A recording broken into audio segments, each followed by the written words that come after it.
รับงานอีกจะงานเจ้าของวง2 งาน13 กับ 14เนาะ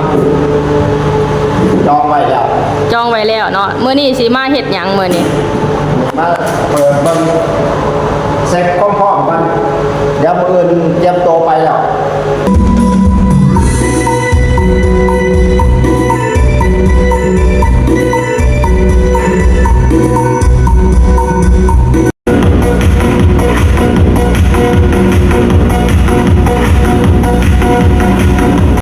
สบายดีพี่น้องสวัสดีค่ะพี่น้องจ้ามื้อนี้มาพบกับช่องสาวหลานแชนแนลอีกแล้วเด้อพี่น้องมื้อนี้ก็ใกล้สิฮอดสงกรานต์แล้วเนาะเฮาก็มาเตรียมความพร้อมกันเนาะทีมงานเครื่องเสียงคุณจันเอ็นคอร์ดเฮาเนาะมีงานเข้ามา2 งานพี่น้อง13 14นี่เนาะติดจองแล้วเด้อมื้อนี้ก็เลยพากันมาเตรียมความพร้อมเนาะเช็คเครื่องเปิดเบิ่งเครื่องเปิดเบิ่งลำโพงเบิ่งแจกเบิ่งไม้เนาะพี่น้องเนาะว่าเฮาพร้อมบ่ว่าตั้งแต่ที่เฮาไปรับงานรอบนั้นก็บ่ได้ลองอีกเลยเนาะพี่น้องมื้อนี้เฮาก็เลยมาเตรียมความพร้อมเนาะเพราะว่าใกล้จะฮอดมื้องานแล้วไปเดี๋ยวไปฟังไปฟังกันว่ามันสิเป็นแบบใดเนาะพี่น้องเนาะ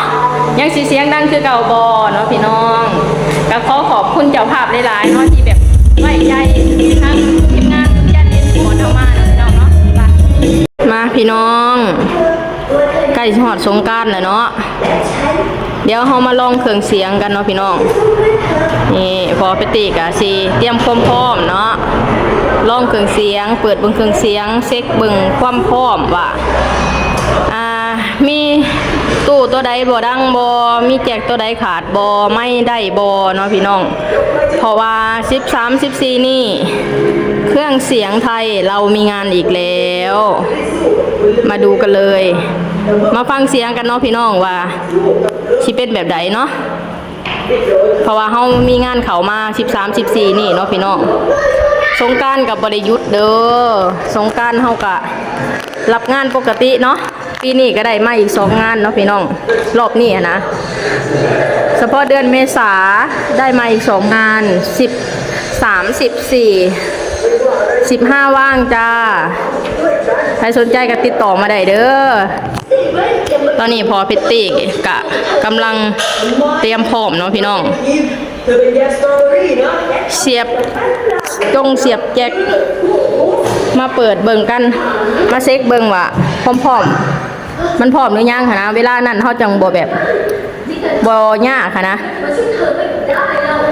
เวลานั้นเขาก็ยกไปเลยแล้วก็เตรียมเปิดเนาะพี่น้องเพราะเขาต้องเตรียมความพร้อมเนาะเตรียมความพร้อมไว้มันจังบ่ยากบัดเฮาถึงเวลานะพี่น้องนี่ตอนนี้ก็เริ่มเปิดเริ่มเช็คเนาะ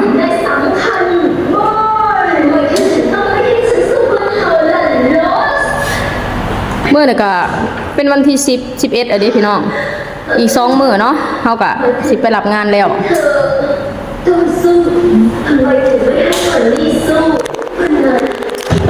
นี่ก็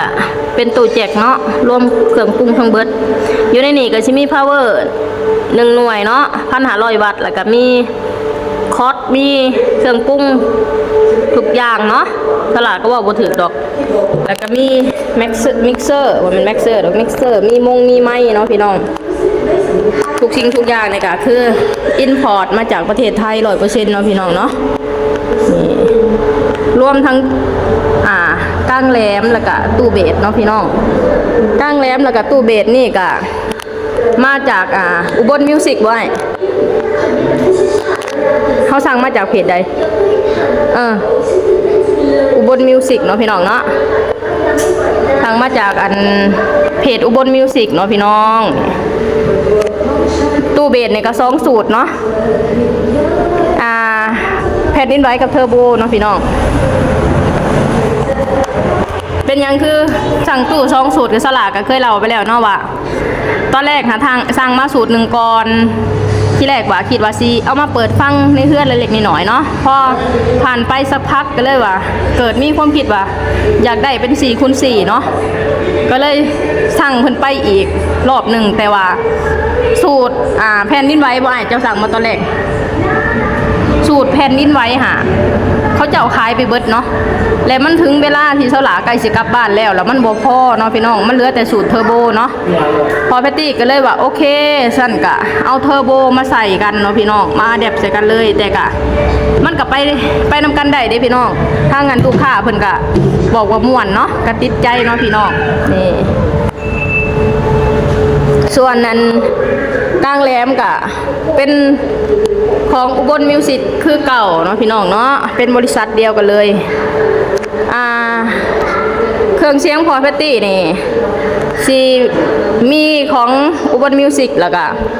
พาวเวอร์นี่สิเป็นของคิวซาวเด้อพี่น้องคิวซาวพระราม2เนาะส่วนตัวนี้ค่ะ 2,400 วัตต์เนาะพี่น้องโปรโมทให้ไปในโตเลยพอแพตตี้หมักของคิวซาวเนาะติดตามมาแล้วก็เบิ่งมาตลอดเนาะ power นี่สิสั่งมา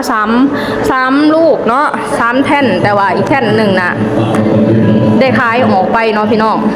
พอแท่นหนึ่งมันอยู่ใน900นะ900 วัตต์ก็เลยว่าอยากได้ที่มันใหญ่ขึ้นมาเนาะไปเดี๋ยวให้พ่อแพตตี้เปิดให้ฟังเนาะพี่น้องเดี๋ยวมาถามเจ้าของวงบุญจันทร์เอ็นคอร์ดสิไปเปิดอันรับงานอีกจังงานเจ้าของวง2 งาน13 กับ 14เนาะจองไว้แล้วเนาะมื้อนี้สิมาเฮ็ดหยังมื้อนี้มาเปิดเบิ่งเซ็ตพร้อมๆกันเดี๋ยวมื้ออื่นเตรียมตัวไปแล้วตอนแรกเอาไปไว้เพื่อนลูกค้าก่อนพอเสาร์13จะคอยเปิดทีนึงแล้วไปตอนเสาร์13เลยย่านบ่ทันลูกค้าเดี๋ยวเฮาสิติดตั้งเพื่อสิคนตู้ไปได้อย่างมันช้ารถเฮากับแห่งรถกระบะข้อยาวซั่นบ่รถเฮาบ่ทันสมัยน้ำเขาแล้วมาเปิดเสร็จก็ป้อมมันแต่ส่วนเขาไปเปิดยังบ่ทันเปิดเสร็จยันมันขาดมันยังหน้าแต่แล้วก็ได้มันขาดก็ได้แก้ไขทันเนาะถ้าหากว่าไปเปิดอันนั้นขาดอันนี้ขาดว่ามีความพร้อมมันก็จะเอาลูกค้าก็สิบ่ปลื้มเด้เพราะว่าเฮาก็เริ่มมีฐานลูกค้าอยู่ระดับหนึ่งเนาะว่าง่ายๆส่วนอยู่บ้านเฮานี่บ่ค่อยได้ลูกค้าเนาะพอไปติบ่มีลูกค้าเลยอยู่บ้านสลานะบ้านหลายเจ้าแม่น3-4 เจ้าคนบ่ค่อยคนบ่ฮู้เขาเลยบ่ค่อยได้จ้างก็บ่ค่อยได้จ้างเนาะพี่น้องเขาจ้างเป็นคนปกติเขาจ้างแล้วแม่นเพราะว่าอยู่ในบ้านของสลาเองนะพี่น้องสลาสิบ่ค่อยได้แบบมีลูกค้าเนาะที่ตลาดอยู่ในบ้านเจ้าของบ่ได้ว่าง่ายๆเพราะว่าอยู่บ้านสลาเองค่ะเว้าตามตรงเลยก็คือมีคนที่แบบว่าลิ้นเครื่องเสียงนี่4เจ้าเนาะรวมทั้งพ่อแพตตี้นี่ฮะไฟตกว่ะพอแพตตี้เนี่ยสิเป็นไล่ที่4เนาะพี่น้องที่มีแบบว่าเครื่องเสียงค่ะนะแล้วก็เป็นไล่ล่าสุดเนาะแบบว่าตีตลาดอยู่ในบ้านเจ้าของบ่ได้นะเพราะว่าอีกอย่างก็เสาหลาค่ะบ่ได้อยู่ในหมู่บ้านเนาะพี่น้องเสาหลาออกมาเฮ็ดเฮือนอยู่นอกเนาะแต่ก็เป็นบ้านเดียวกันนั่นแหละแต่ว่าเสาหลาออกมาอยู่เฮือนอยู่นอกเฮ็ดเฮือนอยู่นอกอยู่ริมถนนใหญ่นะ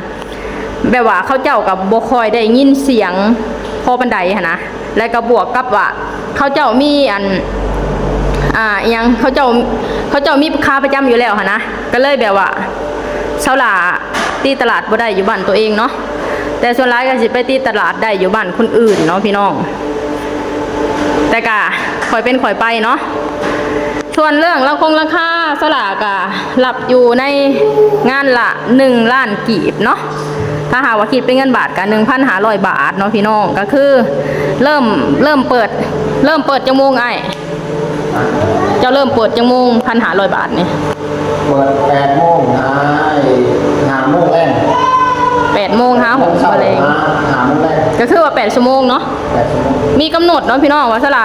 พอปกติว่ากำหนดอยู่ใน8 ชั่วโมงเนาะแต่ถ้าหากว่าทั้งลูกค้าอยากต่อก็ได้แต่สลากะคิดชั่วโมงละ100,000 กีบเนาะพี่น้อง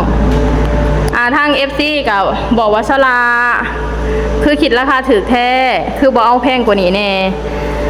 ในความจริงเลยสลากก็อยากได้แพงกว่านี้นะพี่น้องสลาอยากได้อยู่ใน 2,000 เนาะ แต่มันก็เว้ายากนะพี่น้องเพราะว่าถ้าหากเขาอันคิดแพงไปงานจ้างเขาเจ้าก็บ่อยากจ้างเพราะบันไดหั่นนะก็เลยว่าโอเคสลากกันเลยแบบว่าอยู่ในปัญหาซะหรือว่า1 ล้านกีบเนาะใช้คำว่ากินหน่อยๆแต่กินนานๆเอาเนาะพี่น้องป่ะเดี๋ยวเราไปฟังเสียงเพลงกันเนาะพี่น้องเนาะลองเครื่องเสียงกันว่าสิเป็นแบบใดยังเสียงสิดีคือเก่าบ่หรือว่าจังใดหรือว่าสิมียังต้องให้เปลี่ยนเนาะพี่น้องเนาะไปฟังเสียงเพลงในสลากกันเลย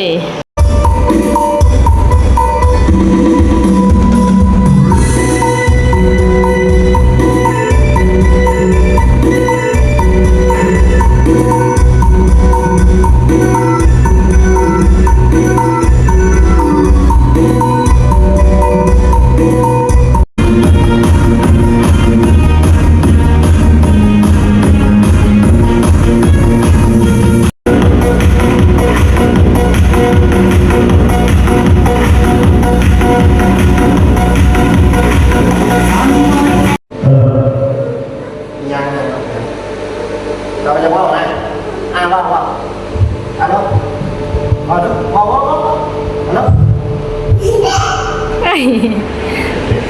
เป็นได 1 2 3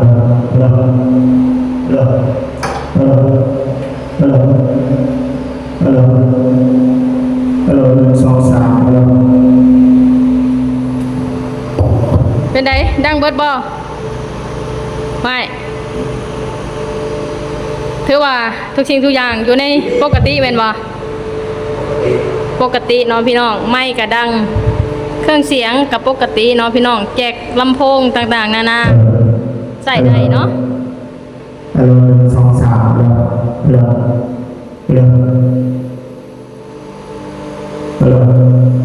โอเคอยู่ในสภาพปกติเนาะพี่น้องสลากเราจะก็จบคลิปสำนีก่อนเด้อขอให้พี่น้องทุกคนกดไลค์กดแชร์กดติดตามให้สลากเนี่ยสบายดีสวัสดีค่ะ